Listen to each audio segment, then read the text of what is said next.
¿Será que este gobierno en algún momento va a querer reemplazar médicos colombianos por médicos cubanos? ¿Vos Podría crees que ser. después de eso que dijo la Pues vicepresidenta existe la por posibilidad? supuesto que existe la posibilidad.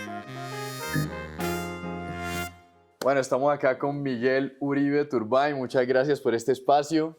Senador y abogado de la República de Colombia. Venimos aquí a hacerle unas preguntitas sobre la reforma de la salud, que es un tema del que se ha hablado mucho, pero no hay muchas cosas claras. Entonces, empecemos por la pregunta más básica. ¿Estás a favor de la reforma de la salud o no? Alberto, gracias por la invitación. Aquí el problema de fondo es que lo que nos ha planteado este gobierno es que para mejorar lo que no funciona hay que destruir lo que sí sirve. Y el riesgo de la propuesta que hoy está adelantando el gobierno de Petro es precisamente borrar la historia de las últimas 3 décadas que sin duda han mejorado el sistema de salud. Ahora, el punto de partida ya genera dudas. Cuando el presidente de Colombia dice que tenemos el peor sistema de salud en el mundo y que con base en eso se está construyendo una propuesta para reformarlo, ya de entrada lo que venga, pues uno lo tiene que ver con beneficio de inventario. Hay que reformar el sistema de salud actual, pero de pronto de esta reforma de la salud como se está planteando, tenés unas dudas. Cuando uno fundamenta una propuesta de cambio en una mentira, pues ya hay que dudar. Segundo, lanzan globos, cosas como súper radicales como para que la gente se asuste y después moderan un poco, aunque sea muy grave lo que están planteando, y distraen la atención. Voy a poner un ejemplo aquí. Dicen, vamos a acabar las EPS, entonces la gente se preocupa. ¿Cómo así? Si las acaban, ¿qué pasa?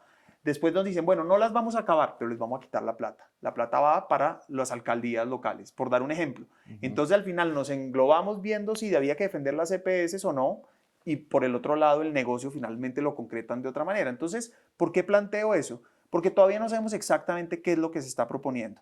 ¿Vos crees que esa sea la forma de realmente acabar con la corrupción, quitar los contratos a las EPS, empezar a no sabemos qué hacer con los trabajadores que están en las EPS y además que todo entre y sea manejado solo directamente desde el ADRES, desde un solo fondo? A ver, lo primero que yo diría es que la mayor corrupción en la salud no está en las EPS. Claro que puede haber corrupción en las EPS, pero la mayor corrupción está en el sector público. El mayor robo que hizo Samuel Moreno en Bogotá, polo democrático, aliado político de Gustavo Petro, fue las ambulancias y fue todo el robo de cómo saquearon los 22 hospitales de Bogotá. Eso no tiene nada que ver con las EPS y ahí está el robo. Por ejemplo, lo que se ha denunciado en Cali de Jorge Iván Ospina, por ejemplo, en materia de robos en la salud, eso no tiene nada que ver con las EPS, ahí está. El Hospital San Francisco de Asís en Quibdó, absolutamente robado año tras año, no tiene nada que ver con las EPS. Entonces, aquí el punto es que claro que la corrupción en cualquier nivel, de cualquier manera, hay que combatirla, pero la corrupción grande está en el sector público. Y lo que yo siento aquí es que Gustavo Petro lo que quiere hacer es todo lo contrario, es entregarle la salud a los políticos de turno.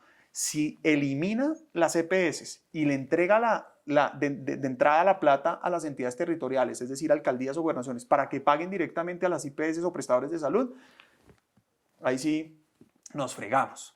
Sí, y además que se está estimando que entre un 25 y un 30% de lo que ya se está utilizando en el sistema de salud actual se va a sacar para un tema de prevención que todavía no se ha especificado bien cómo se va a manejar. Muy bueno que haya plata para eso. Un peso en prevención probablemente previene muchísimos pesos en Ujú. atenciones posteriores y de pronto reduce costos para pacientes de alta complejidad, etcétera, etcétera. ¿De acuerdo?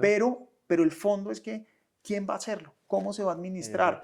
En el sistema sí se alcanza a percibir que de pronto las alcaldías y la gobernación van a tener más poder sobre esos fondos que van destinados hacia la salud.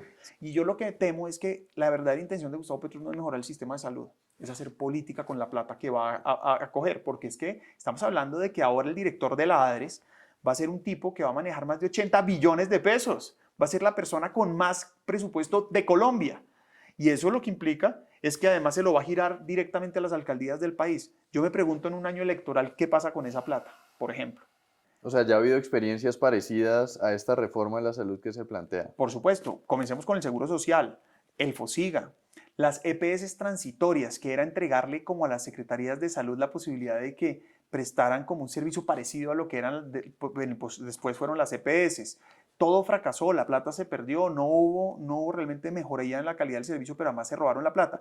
Se está utilizando este esfuerzo de la reforma de la salud para apalanquear lo que va a pasar dentro de 4 años. Y no para en 4 años, Alberto, para en 8 meses, porque es que en 8 meses estamos votando por alcaldes y gobernadores.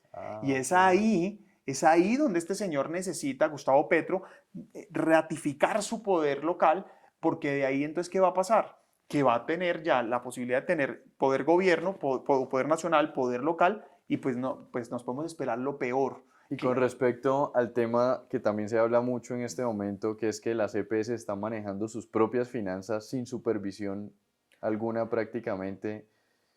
Pues eso es gravísimo, si eso está pasando. Yo no podría decir, garantizar, es decir, yo no podría confirmar que eso está pasando, pero si eso está pasando, pues evidentemente no es correcto, porque las EPS, pero mira, hoy el Estado tiene muchas maneras de cruzar datos, ¿no? Con las IPS, con las EPS, tiene muchos sistemas donde puede realmente saber qué está pasando, a quién atendieron, cómo lo atendieron, cuánto costó, etc.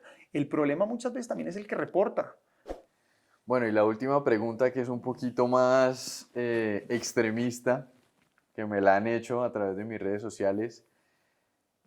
¿Este modelo se parece a algún modelo implementado en países de extrema izquierda o no tiene nada que ver? La cereza del pastel es hoy la vicepresidenta en Cuba, diciendo en Cuba que la inspiración para la reforma de la salud es el modelo cubano. Pues ya ahí sí apague y vámonos. Es decir, ¿no? Es completamente absurdo. Pero además dices que ojalá tuviera, no, es casi que haciéndole un homenaje a los médicos cubanos cuando, perdón, el personal médico de Colombia probablemente es uno de los mejores del mundo. Pero además es que, vuelvo, insisto, el sistema colombiano de salud es muy bueno. ¿Será que este gobierno en algún momento va a querer reemplazar médicos colombianos por médicos cubanos? ¿Vos crees que después de eso que dijo la vicepresidenta existe la posibilidad? Por supuesto que existe la posibilidad. Entre otras porque, vuelvo, repito, el proyecto de Petro no es mejorar la salud de los colombianos, es fortalecer su proyecto político. Y si eso es traer médicos cubanos, pues habrá médicos cubanos. Pues los colombianos que nos están viendo, toda la gente que te sigue en las redes sociales, mal que bien tienen un grado de libertad grande, bastante grande, para elegir quién los atiende, dónde los atienden, a dónde quieren ir. Si esto se acabara, mañana, la próxima vez es, señor, usted para que le hagan X, le pongan ese catéter, va a tal parte. Usted que necesita tal cosa, va a tal médico. ¿Será que nosotros estamos dispuestos a acabar la libertad que tenemos en el sistema médico? Es que hasta la persona de menor recurso tiene la posibilidad de escoger. ¿Vos sentís que de pronto esta lucha por la destrucción de la implementación de la Ley 100 es un tema más político que cualquier otra cosa? Claro, a ver, partamos de la base que se les volvió un caballito de batalla, que además está asociado a su mayor contradictor, que es el expresidente Uribe.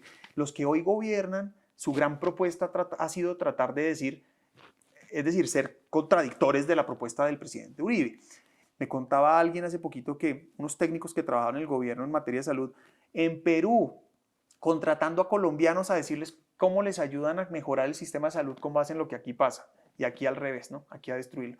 Pero el punto es que sí, la Ley 100 se volvió un caballito de batalla de los que hoy gobiernan, llevan 20 años dándole candela, y este es como, vuelvo, repito, una vendetta, una venganza, es llegar a acabar lo que ellos siempre dijeron que había que acabar, a las buenas o a las malas. Eso incluso sin importar si le perjudica a las personas que dicen defender. Ojo, termino con esto. Si el sistema de salud se destruye, ¿quiénes llevan del plato en primer lugar? Las personas más pobres. Porque a las personas más pobres son las que les toca aceptar lo que les den. Y si el gobierno destruye lo que hoy hay, les dice, les toca esto, o no hay, pues no hay nada más que hacer. ¿Los más ricos qué hacen? ¿Será que los más ricos sufren? Pues no. Los más ricos o viajan fuera del país, o pagan el servicio más caro aquí, así sea más caro. Entonces, aquí lo que queda claro es que esta reforma pone en riesgo la vida de los colombianos, promueve la corrupción entregándole la plata de la salud a los políticos de turno locales, y tercero, condena especialmente a las personas de menores ingresos. Bueno, Miguel, muchísimas gracias por tu tiempo. Creo que este punto de vista es necesario tenerlo en el canal porque estamos mostrando todos los puntos de vista posibles, que me parece lo justo. Qué bueno que los colombianos conozcan todas las opiniones, que tú hagas ese esfuerzo que muy pocas personas hacen de ver todos los puntos de vista, pero el punto central es, este tipo de discusiones no deberían ser ideológicas ni políticas. Deberían ser lo más técnicas posible, entendiendo lo que está en juego, que es la vida de los colombianos. Pero gracias, Alberto, y bueno, además me alegra conocerte.